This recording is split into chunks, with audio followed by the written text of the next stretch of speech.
There might be one player who's back after 4 years in James Maddison. Was it 4 years? 4 years since his last England appearance, when he made his debut in 2019 in England's 1000th match. Made a cameo off the bench. The Sunday Telegraph have a report saying that he's in line to come into the front three today to start against Ukraine. They've trained in the week with Kane, Saka and Maddison as a front three, and it's a reward for his great performances this season. 9 goals, 6 assists, and very unlucky ahead of the World Cup. He got injured in that final round of Premier League fixtures, having been just named in the World Cup squad, and didn't ultimately play a minute in Qatar. But it'll be fascinating to see if he does start. Well, with all the clamour for him to be a part of the team, it will certainly be very interesting to see how he gets on. Was that the right call, do you think, Cass? Starting Maddison? Cass? I thought you'd gone to sleep there. No, I was actually thinking straight away, and not because you're here now, I was actually thinking, well, so where's Ivan Toney again? Is it just not use him again? Is it? Well, I was thinking that. He's not going to... He's going to start Harry Kane, isn't he? So yeah. if there is going to be any time for Ivan Toney to be late on in the game, I imagine. Well, it's always the debate with England and with Tottenham. It's whenever they've talked about who's going to replace Harry Kane. It's very hard because no manager is. I think we were looking at Kane in the Kane's England career under Southgate. I think he's only been taken off 4 times in matches where England have been drawing.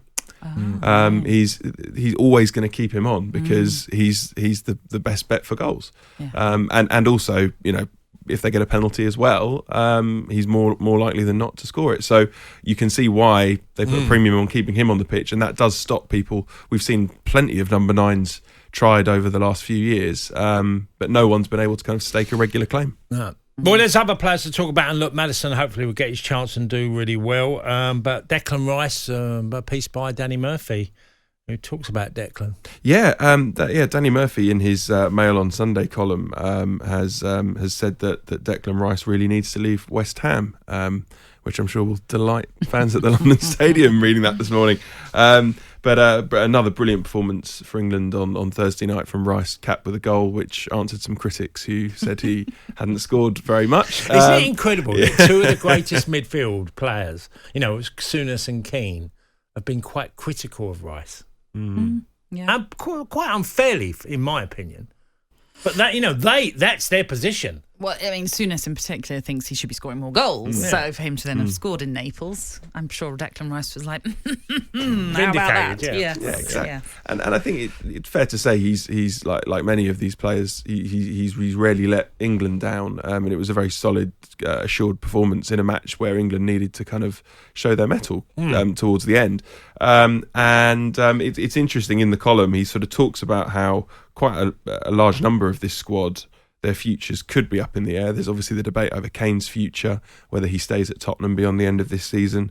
Harry Maguire, who made the mistake in the build-up to the Italy goal, he could well be leaving Manchester United, not playing regularly.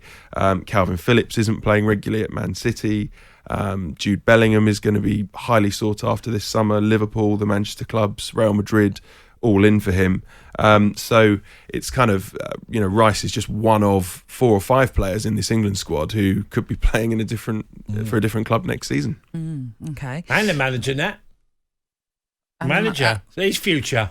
Oh, right. Well, I was going to get to the Marcus Rashford story. Oh, yes, of course. If you wouldn't mind. I keep jumping ahead. Yeah, just jumped ahead there because it seems as though Southgate is saying he's got no issue with Rashford, obviously, pulling out the England squad and then heading out to New York as he has done. So it raised a bit of a debate yesterday across talkSPORT. What's he exactly had to say? Well, it was interesting because he did, as you would have discussed yesterday, he kind of was asked about Rashford's withdrawal from the squad after the Italy game. And kind of was asked, is it a loss not having Rashford there? And he said, we haven't often had him in squads. When you haven't had him, that's different to being a loss. And it was kind of interpreted as a bit of a dig at Rashford for his continued withdrawals from England squads. I think he has pulled out of 4 or 5 squads with injuries. And then he jetted off to New York for a break. So, Southgate's clarified those comments and said, more than happy for Rashford to take a break. Says players don't really get that much of an opportunity to get a rest mid-season, and if they go abroad, that's absolutely fine. And so I think it's kind of just trying to sort of pour some water on the flames after some comments that were interpreted as controversial. So, Jonathan Northcroft, he speaks about life after Southgate. It's a really interesting article because it goes into a bit of a different arena, doesn't it, about forward thinking. Well, he sort of poses the question of what would this international break have looked like had Gareth Southgate chosen to walk away after the World Cup, and who might the FA have gone for, with Graham Potter and Eddie Howe, who were kind of touted as maybe a year or so ago as the front runners to replace Southgate, but both now in very good club jobs. And then Jonathan in the piece then looks at kind of who might be the kind of the successor within the sort of St George's Park setup, and all of the coaches sort of from under 20 level down are all very, very inexperienced and certainly haven't had the kind of senior jobs. And he kind of says that actually, it's all very well Southgate committing now, but the FA really need to prioritise identifying who the successor would be, or who the potential successors would be over the next 2 years.